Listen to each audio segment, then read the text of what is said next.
Welcome to BT Sport, Mr. Derek Brunson. How are you, sir? I'm good. How are you? I'm very well indeed. I noticed on your social media that it was yesterday or late last night that you hit Las Vegas. Was there any problems with the travel? Any delays with the travel? What happened, man? Yeah, no, I was scheduled to get to Vegas a little bit earlier yesterday, but my flight was a little bit delayed. But I got here nonetheless, and all is well. Man, I tell you, these times that we're living in, they're not half stressful for you fighters. Not only are your plans and preparations restricted, gym-wise and various things, but then when flights get delayed and therefore your quarantine period has to be a little bit longer, I'm sure it adds a little bit of extra stress to an already stressful week. Yeah, I mean, I'm used to it by now. I don't even think about it. I'm in the airport. They delay my flight. I'm just sitting there like, all right, time to play some games on my phone. Just not put too much stock. Because if you do, then you'll kind of get a little, upset, change your mood up. But now I just take it for what it is. And yeah, like I said, I got here yesterday a little bit later than I like, but got here, got settled, and everything's good. I suppose it helps when you are going to a place where your record is pretty impressive, my man. When you touch down in Las Vegas and you walk through the airport, I'm sure it brings back some fond memories of past victories. I think you've been there 5 times and you're undefeated through those 5 fights in Las Vegas. Oh yeah, that's where I had my UFC debut here in 2012, I believe. So yeah, that was my first fight in the UFC here in Vegas, and I fought in Strikeforce before that once, and then I fought 3 other times in Vegas with the UFC and haven't lost here. So yeah, I always like fighting in Vegas. Do you think as a fighter you get the credit that you deserve, given the accolades that you have? I just want to throw some things your way. You are one of 3 fighters with 100% takedown defense after 15 attempts. I think you've had 16 attempts put on you in 17 fights, and you've stuffed every single one of them, my man. That's pretty good going. Yeah, not bad, 100% takedown accuracy. So yeah, and I fought some good wrestlers. I fought Yoel. He was a silver medalist in Olympics, and I was able to take him down 3 times and didn't give up any takedowns. So yeah, I like that stat for sure. Do you think you get the credit you deserve based on some of those accolades?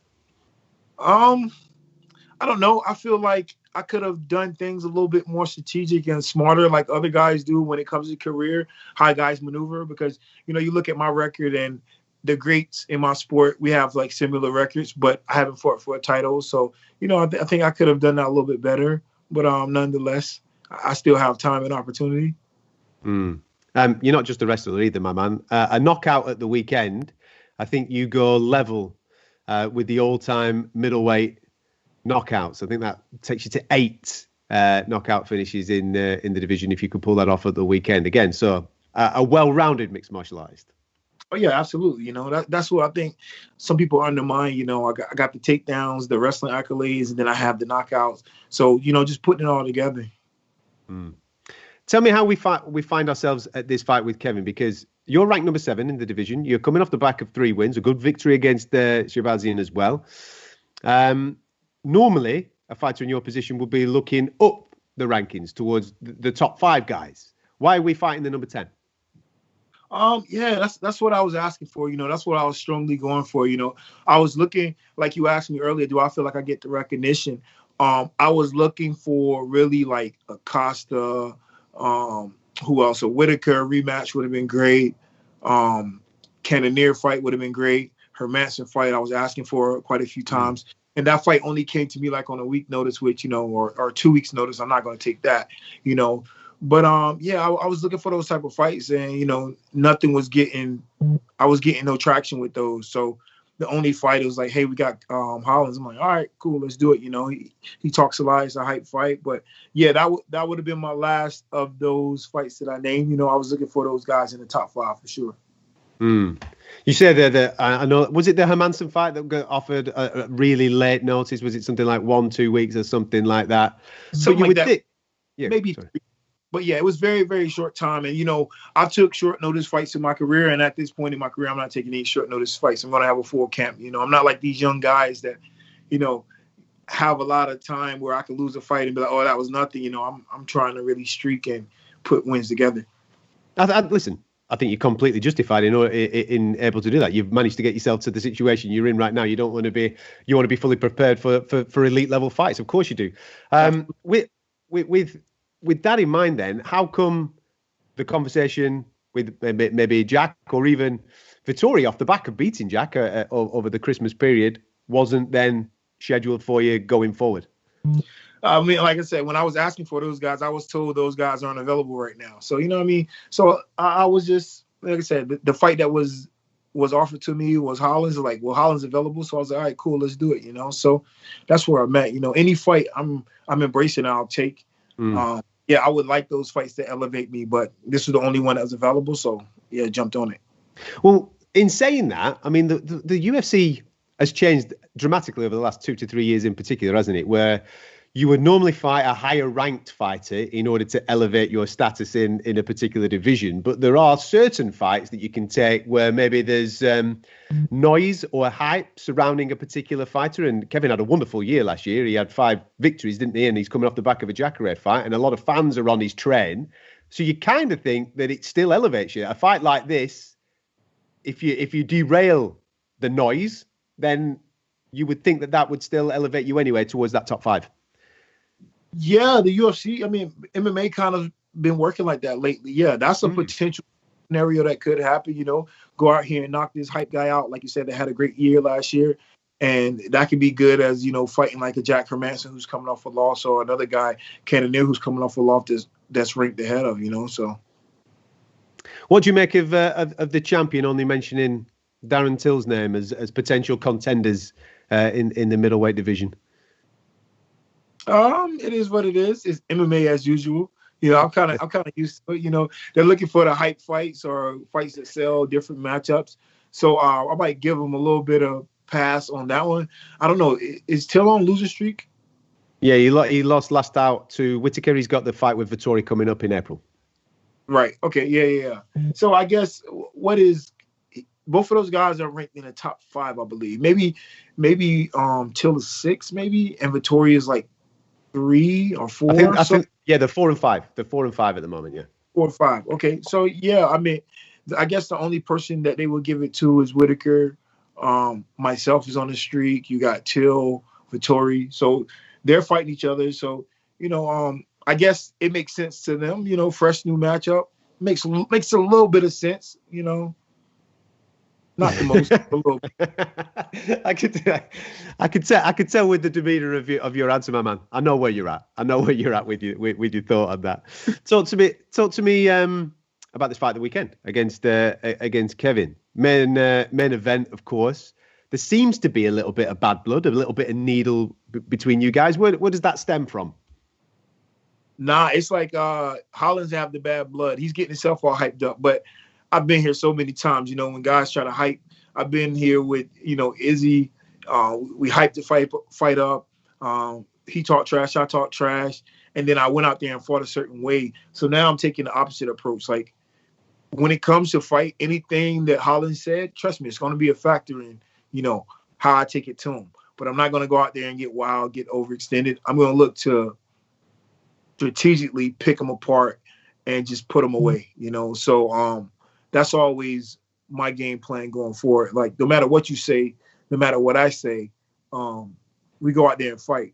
Like, there's no way, shape, or form that somebody's going to talk me out of giving them a nicer fight or being nice. You know, I'll be nice afterwards, but you know, when it comes to this fight, I'm trying to finish you. So that would never change. So I said to myself, hey, we don't have to play these type of games. And Kevin Holland, like you said, last year he had a great year. So he's a hot fighter right now. So it's almost one of those things is like, it was kind of pointless to engage with him with the banter in terms of all the fans are on his side. You know what I mean? So it's like, I'm not even going to waste my time. It's you know, we're going to fight. It's not a pay-per-view fight. We signed a contract. So all is going to be said when we get out there. Everything's going to be done. Yeah, but Derek, you're good at the banter. I saw your memes with Darren on your shoulders and what have you. I thought that would be something that you'd enjoy. I know, but it's like this though. If really this is not a pay-per-view fight, you know. Yeah, if there was like some incentivized to do the banter, I would do it. If there was something, I don't know. It just really didn't. I wasn't in the mood for it this fight, I guess, because I guess it stemmed from like you said, you asked me before, what fights were I looking at? Why this one? I was looking higher. So in terms of, I'm motivated in terms of I'm going to go out there and put anybody away, but I'm not like, I'm super excited about let's this is going to really catapult me per se. I'm excited about the matchup, but I'm not like overzealous about the matchup. You know what I mean? Yeah. Have you guys worked together in the past, or did that not materialize? Because I know there was chat that maybe you guys were going to team up in preparation for various fights. I think it was one of your fights, wasn't it, that you were going to bring him in maybe to do some sparring or something? Did it materialize? No, never materialized. This was back about 3 years ago when he first made his UFC debut. Sometimes I reach out to fight him like, hey, good fight. He's like, oh man, that's such a blessing for you to reach out to me, man. I'm so honored, man. I was fighting on the regional circuit. Now I got, UFC Derek Brunson, saying good fight, So it was one of those. And then he went from that to talking trash. So I'm like, okay, I see what this is. So like I said, it's no bad blood with me. I'm gonna try to devastatingly knock this kid out, So like, that's always the goal.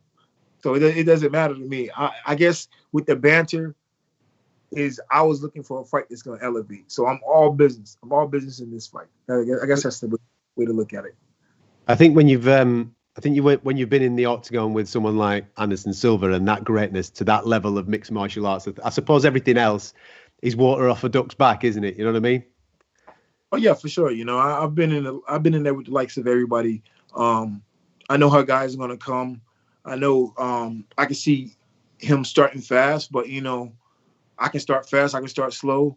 I can grind. I can not grind. I can finish, whatever. So I'll be prepared wherever and however the fight goes. Do you think he's ready for 25 minutes? Do I think he's ready for 25 minutes? No, I don't think he's ready for 25 minutes with me. He's not. He might be ready for 25 minutes with someone else, that's going to kind of let him fight his pace and whatever. But with me, no, I'm a little different. And I'm not going to let guys get comfortable and just do what they want to out there. I'm going to dictate the pace. I might let you control it a little bit to see where you're at and what you want to do. But at the end of the day, I'm going to test those lungs. I'm put some fire under those lungs. So after this, what do you want next? You through the course of this conversation, we've been talking top fives. It's got to be, if you've beaten the likes of Kevin Holland on the streak that he's on, it has to be top five next, doesn't it? Yeah, for sure. Or listen, I'm not like limiting myself to a title fight in terms of I'm on a 4-fight winning streak. Everybody else is on a losing streak or 1-1.